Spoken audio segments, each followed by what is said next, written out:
Et nous revenons pour la dernière partie de cette émission. Nous abordons notre quatrième sujet. Parlons à présent du Togo, surcharge routière mise en service d'un deuxième poste de pesage. Le poste de pesage de Tchévier, inauguré en juin 2022, est officiellement mis en service ce jeudi 2 novembre 2023. Il devient le deuxième poste de pesage pour les véhicules gros porteurs opérationnels après celui de Djiréouye à 180 km de Lomé. La nouvelle infrastructure sera gérée par la Société autonome de financement de l'entretien routier SAFER et va contribuer au renforcement de la sécurité routière, de la régulation du trafic et à la préservation des infrastructures routières du Togo. Un nouveau poste de pesage vient d'être opérationnel au Togo. Il s'agit de celui de Tchévier Mayaba. Oui, nous l'avons constaté, nous l'avons entendu. Et c'est un projet qu'on a lancé il y a cela, je crois, 2 ans. Et qui a pris forme, je crois, le vendredi dernier. Oui, le jeudi de Le jeudi, voilà. Et donc, je crois que ça vient expliquer les différentes actions que l'État est en train de prendre pour sauvegarder le réseau routier. Parce que depuis un moment, les gens se posent la question, est-ce que les véhicules, les transports qui tiennent et tout, là, est-ce que c'est pas ça qui fait qu'il y a la dégradation des voies et tout? Donc, l'État a pris sur lui de réglementer chaque véhicule avec sa gabarit et avec des poids qui peuvent tenir. Donc, le premier poste de pesage est à Djirénaoué, je crois, à 180 km de Lomé. Et je crois qu'aujourd'hui, avec ce poste de pesage au niveau de Davier ici, et il est important que les usagers comprennent que c'est pour le bien-être du réseau routier. Parce que nous voyons actuellement, quand tu quittes Lomé pour aller à Kara, même en passant par Kara jusqu'à Dapangon, vous allez voir qu'un effort est en train d'être fait, mais ce n'est pas encore ça. Il faut de l'argent, il faut mettre les moyens. On ne peut pas aujourd'hui débourser de l'argent pour faire les voies, les routes, et puis on constate qu'en un rien de temps, ces routes-là sont parties en fumée. Donc, il faut mettre des mécanismes en place pour sauvegarder ce réseau routier-là qui est déjà qui est qui est un des éléments phares du développement, parce qu'on dit le développement passe toujours par la route, parce que sans les voies, vous ne pouvez pas aspirer au développement. Vous savez que la note nationale numéro 1, c'est un réseau routier qui est intercommunautaire, parce que les Niger l'utilisent, le Burkina l'utilise, la Côte d'Ivoire ici l'utilise. Donc, nous sommes entre ces 3 pays, puisque nous sommes un pays qui dessert ces pays qui sont des pays enclavés. Donc aujourd'hui, il est important que ce réseau routier-là soit toujours suivi et sauvegardé. Donc c'est une bonne nouvelle, sauf que et avec ce nouveau paysage-là, nous avons constaté un temps avec le premier qui était mis en place, les différents problèmes qui étaient nés. Justement parce que les gens outrepassent, ils font des petites enveloppes, avec leur usage, on les laisse passer. Donc aujourd'hui, je crois qu'il doit y avoir de la rigueur, parce que le premier paysage, quand vous arrivez, que vous êtes au-delà du poids prévu, on vous arrête, vous-même vous déchargez les marchandises, vous remontez sur le pont bascule, on voit le poids réel avant que vous ne passiez. Et là, comment est-ce que ça se faisait? Les gens ils déchargent au niveau du pont. Juste après le pesage, il va, et après c'est des petits véhicules qui viennent ramasser, ils le rattrapent en route pour remonter. Donc cela voudrait dire qu'il y a un véritable scandale qui est en train de se passer. Donc pourquoi je disais qu'il faut véritablement qu'il y ait un suivi autour de cette question-là. Parce que pourquoi les gens le font? Ils disent non, le transport coûte cher, le carburant coûte cher, quand tu prends tel tonnage, voilà ce que tu dois payer, et tout. Or, finalement, quand vous regardez, vous voyez que c'est nous qui sommes des perdants. Quand je parle de nous, l'État est perdant. L'État, c'est tout le monde. Donc l'État est perdant parce que plus les moyens qu'on met pour entretenir les routes sont faibles, moins aussi nous avons les ressources pour pouvoir permettre d'engager le réseau routier. Donc je pense que bien que mis en place ce poste de pesage, il faut aussi mettre des mécanismes en place pour le suivi réel, pour que cela ne soit pas comme un gâchis, comme nous l'avons constaté ailleurs. Je pense que l'État mettra les moyens. SAFER, c'est une structure qui travaille, mais je tiens à le rappeler, ce n'est pas SAFER qui tient les fonds, mais c'est un fonds d'entretien qui vient du ministère de l'économie et des finances. Et chaque fois qu'il y a toujours l'argent qui est arrivé, c'est au ministère de l'économie et des finances, ça va. Et ils font des projets pour telle chose avant il faut que ça ne préciser vienne. que l'infrastructure est gérée par la SAFER.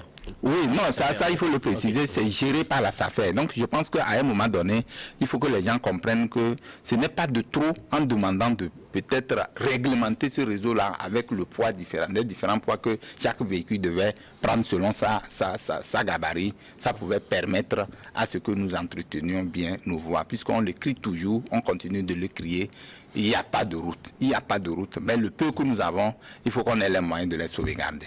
Alors, il faut rappeler que en cas de surcharge, le véhicule est délesté du surplus et il y a une amende qui varie entre 60 000 et 80 000 francs CFA par rapport à la surcharge constatée. Et ça, c'est selon le code de la route. Gabin Adjaro, un nouveau poste de pesage est opérationnel désormais au Togo. Il s'agit du poste de pesage de Tchévier. Ouais, il me semble que c'est le deuxième, non? Oui, c'est le deuxième. Celui de Djéré-Rouillé. C'est une bonne chose. Ce genre d'initiatives sont à saluer de la part des structures du pays. Ça fait qui vient de mettre sur pied ce poste de pesage-là. Nous voyons toujours sur nos routes ces camions qui sont surchargés à rompre même comment on dit, le bascule et autres. C'est une bonne décision qui vient d'être prise. Chacun saura à quoi s'en tenir et on va respecter désormais le tonnage. Mais moi, la question que je me pose est de savoir qu'est-ce qui va se passer après. Parce que on sait très bien dans quel pays nous vivons et à chaque moment, quand nous voyons dans notre transport aujourd'hui, il y a des taximans qui n'ont jamais eu qui n'ont jamais régulé leur papier et tout. Mais ils sont à chaque moment dans la rue et ils font des va-et-vient à chaque moment. Est-ce que ce poste de pesage, toutes les mesures seront prises pour qu'il n'y ait pas de corruption? Parce que c'est là le problème. Est-ce qu'on ne va pas glisser quelque chose à quelqu'un pour qu'on laisse passer un camion, un véhicule? Si, peut-être on peut le faire sur de petits véhicules et tout. Mais le problème, c'est les gros camions. On vient de parler des véhicules burkinabés, nigériens et autres là. Ce sont de gros porteurs. Mais est-ce que ceux-là, quand ils arrivent à ce niveau, même si on déleste le surplus, qu'est-ce qui va se passer? Est-ce qu'ils vont laisser ce bagage-là puis partir et revenir peut-être 1 mois, 2 mois après pour venir reprendre ça? Ce sont des questions qu'il faut se poser. Moi, c'est tout à fait normal qu'on demande à ce qu'on respecte le poids des véhicules, le tonnage des véhicules. Mais est-ce que cela pourrait être possible quand nous savons très bien que nous sommes dans un pays où parfois il y a des gens qui passent par des moyens biscornus pour poser un certain nombre d'actes? Moi, je demanderais juste qu'il y ait peut-être, on peut mettre les vidéos, les caméras ou autres sur la route pour vérifier ces officiers indélicats là, ces policiers ou bien ces gendarmes indélicats qui vont quand même laisser passer ce genre de choses. Parce que ce n'est pas seulement pour la durée de la route, mais aussi pour notre sécurité. Parce que imaginez un camion surchargé qui doit peut-être prendre 1000 tonnes, mais a pris 1500 tonnes. Un pont on avait eu le cas avec le pont de Amakpapé qui avait sauté, oui. Un pont qui saute, c'est plusieurs millions de francs qui partent comme ça parce qu'il n'y aura plus de lien entre la ville et ces zones de production-là. Mais aujourd'hui, si on permet à ce qu'on ait un pont de pesage dans les normes, je ne pense pas que quelqu'un de consciencieux même va prendre du surplus sur le tonnage normal. S'il le fait, c'est parce qu'il sait très bien qu'arrivé à un certain niveau, il peut soudoyer ou bien il peut passer par d'autres moyens pour passer.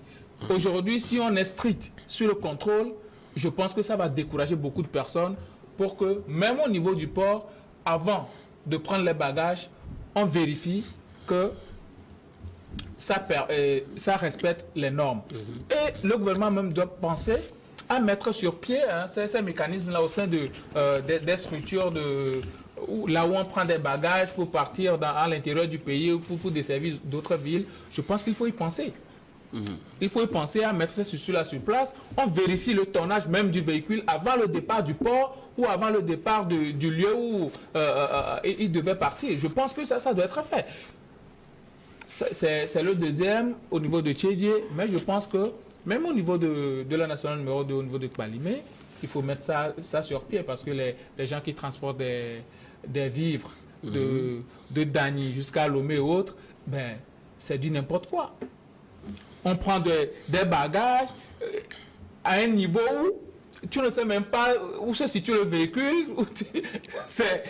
Le véhicule est totalement pour dépasser couvert même par le véhicule, tu as peur. Tu as peur parce que tu crains que ces bagages-là tombent sur toi. Donc je pense que c'est une bonne initiative, sauf qu'il faut mettre des structures de contrôle et mettre ça sur pied pratiquement sur tous nos axes et sur tous nos axes routiers et surtout mettre en place ceux-là qui vont surveiller les policiers, les gendarmes qui vont surveiller le mécanisme de pesage là. Firklou, à Danglenou, un deuxième poste de pesage vient d'être opérationnel, d'être lancé à Tchévié. Il vient s'ajouter à celui de Djereouye pour permettre le contrôle du poids des véhicules chargés en direction peut-être du Nord Togo. Oui, je sais que depuis plusieurs années, le gouvernement a entamé la campagne de sensibilisation au niveau des syndicats de gros transporteurs. Et que ces sensibilisations ont pu gagner le cœur des propriétaires de ces gros camions. L'exercice, c'est qu'il faudrait qu'on préserve nos infrastructures routières.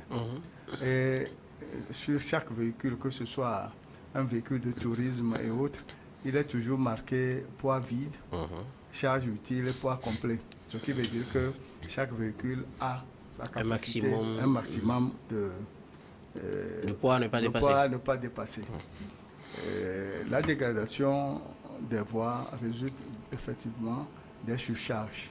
Et comme le gouvernement a pris ce problème à bras le corps, moi je ne peux que le féliciter et que les transporteurs et les propriétaires de ces véhicules prennent conscience que ça va dans leur intérêt.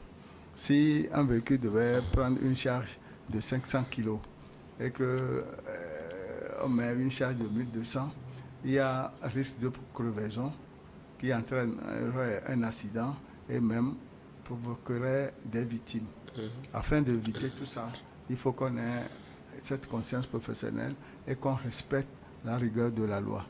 Donc, avec ce respect scrupuleux de la loi, je pense que beaucoup d'accidents seraient évités. Alors, que faut-il faire pour que ce poste, ce deuxième poste, puisse permettre réellement d'atteindre les objectifs? Parce que là, nous parlons de délestage des charges quand il y a surplus, mais il y avait déjà un poste de pesage au niveau de la région des plateaux.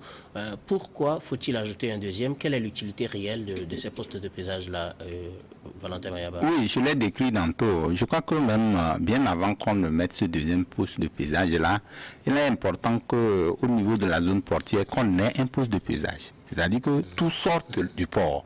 Quand les grands transporteurs, les gros transporteurs, quand ils quittent leur zone de départ, il faut quand même qu'ils montent, qu'on vérifie le tonnage qu'ils ont avant qu'ils n'arrivent au niveau de l'entrée de Tchévié, quand ils sortent de la région, de la région maritime, il faut au moins aussi vérifier. Et maintenant, on termine de l'autre côté. Pourquoi le faire? Nous l'avons dit ici parce que à un moment donné, les gens ont constaté que la plupart des accidents que nous observons et la plupart aussi de la dégradation de nos voies que nous avons tous les jours connus sont liés à ces surcharges-là. Et donc, ce n'est pas seulement au Togo. Je crois que quand vous allez au Burkina, il y a ces postes de pesage-là qui sont installés partout et qu'on vérifie à tout moment quel est le poids réel que le véhicule a, tel véhicule avec tel gabarit devait charger. Donc, le gros problème chez nous ici, c'est qu'il y a trop de fragilité. Donc, comme je l'ai dit, je pense que c'est maintenant que l'État est en train de mettre mettre un peu de sévir un peu pour rendre la chose plus opérationnelle et plus vivant, quoi. Donc, je pense qu'avec les postes de péage même que nous avons, d'abord, les gens ont institué, l'État a institué les postes de péage pour avoir des moyens pour entretenir les voies. Ça, c'est un premier aspect.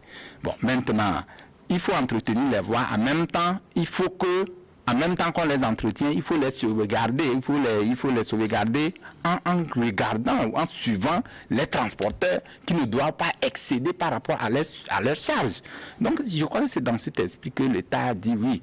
Le péage, oui. Mais après le péage aussi, il faut qu'on ne mette pas l'argent pour arranger les voies. Et à la fin, au finish, ces voies-là ne vont pas avoir leur durée leur temps d'opération, leur durée de leur temps. Leur durée de vie, j'allais dire. Donc, ici, il faut mettre les deux ensemble. Parce qu'actuellement, vous savez que l'État, le Togo est en train de faire des efforts pour construire la grande route qui quitte Lomé jusqu'à Saint-Cassi, qu'on a parlé de. C'est un grand projet qui n'est pas seulement que du Togo, qui est financé par la CEDEAO et qui doit être mis en œuvre, je crois, très bientôt. Mais il faut mettre les mécanismes en place, comme nous le disons. Mais ce n'est pas suffisant. Mais c'est un début de quelque chose. Je pense que si tout le monde est conscient derrière cette initiative-là ou ce projet-là, nous tous, nous allons sortir gagnants. Le problème, c'est qu'il n'y a pas la communication autour de la question. Aujourd'hui, certains ne savent même pas ce que c'est qu'un poste de pesage. Les transporteurs même ne connaissent rien de la chose. Il faut aller vers la sensibilisation. Il faut en parler. Même faire des spots sur les médias et balancer pour qu'à chaque fois qu'un transporteur prend quelque chose, qu'on lui explique pourquoi est-ce qu'on doit te dire c'est tel tonnage. Ceux qui payent les véhicules aussi doivent comprendre que leurs véhicules aussi ont une durée de vie et que plus vous les chargez ou que le véhicule te fasse 5 ans, tu es obligé de faire 3 ans. L'argent que tu as dépensé, c'est vrai, le supplice que tu mets ne peut pas te faire la compensation. L'État a le souci de protection de sa population et en même temps mettre les mécanismes, les moyens en place pour permettre à la population aussi de s'épanouir en ce qui concerne et la libre, enfin pas la libre circulation, en ce qui concerne le déplacement, les routes et tout ce que nous connaissons. Le péage, moi je tiens, et il faut quand même revoir cet aspect-là, parce que nous avons trop de péages au Togo. Ça, c'est notre domaine que je ne voulais pas en revenir, mais il faut revoir cet aspect-là. Le poste de pesage, c'est bien. Aujourd'hui, on ne peut pas me dire qu'on quitte ici Saint-Cassé, on a 6 postes de péage. C'est trop, quand même. Vous parlez de péage ou de pesage? Non, j'ai fini le pesage. Je parle de péage, on en a trop. Okay. C'est deux affaires, parce qu'il faut sortir la nuance. Et justement, c'est comme cela que je vous pose. Nous sommes pas dans le pesage, je parle du péage. Okay, parce que les deux péages, on en parlera peut-être dans donc, aujourd'hui, parlons de péage. Je parle de péage parce que c'est en partie des péages qu'on a les moyens pour avoir des péages sous les deux vont ensemble. Okay. Sans l'un, l'autre n'existe pas. Okay, donc c'est pourquoi je mets les deux ensemble pour que les gens comprennent que nous sommes dans une dynamique où nous concourons vers le réel qui puisse nous permettre de s'épanouir. Merci beaucoup à vous, Mayaba. À quoi servent généralement les postes de péage? On en a 2 finalement. Peut-être, il dit que les postes de péage, on en a trop. Peut-être qu'on va les supprimer pour créer des postes de péage, je ne sais pas trop. Mais à quoi servent les postes de pesage? Quelle est leur utilité aujourd'hui? C'est ce que nous avons démontré tout à l'heure pour dire que si on doit mettre 1000 kilos dans un véhicule et qu'on les met effectivement, ça ne va pas dégrader les pneus, ça ne va pas dégrader les infrastructures routières. Et c'est pour la préservation des vies humaines.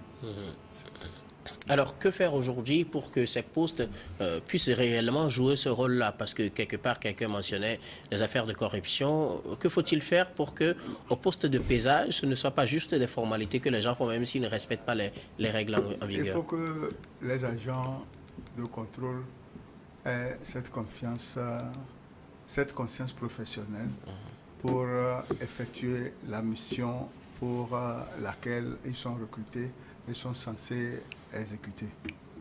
Et en même temps, dans un rayon de 5 mètres, il faut qu'on mette des caméras pour que toute activité entre l'usager et l'agent soit enregistrée.